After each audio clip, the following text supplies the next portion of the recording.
என்னடா யார ஏமாத்த பாக்குறீங்க? சப்ளையரை கையிட்டி ஒரு 6 அடி அடிச்சதுக்கு அடிக்க 50 மேரி 300 ரூபாய் பில்ல போடே. என்னடா ஏல வர்ற ஏலா? கடைசியா வாயில குத்துறதுக்கு 100 ரூபாய் சேர்த்து மொத்தம் 600 ரூபாய் பில்ல போட்டு அண்ணங்கையில இந்தாங்கண்ணே பில்லு.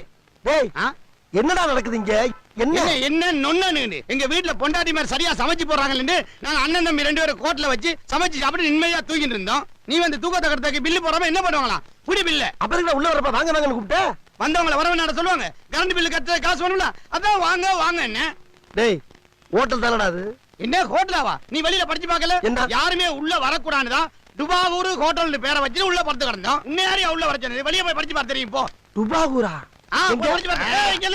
காசு 600 ரூபாய் கொடுத்துட்டு அப்புறம் போய் படிச்சு பார்த்து தெரியும். போ. காசை கொடுத்துட்டா? ஏய் போலீஸ்ல கம்ப்ளைண்ட் கொடுத்துருண்டா. அதுக்கு முன்னால அவங்களுக்கு கொடுக்க வேண்டியெல்லாம் கொடுத்துட்டு தான் இருக்கோம். நீ முதல்ல காசை கொடு. கொடு முதல்ல.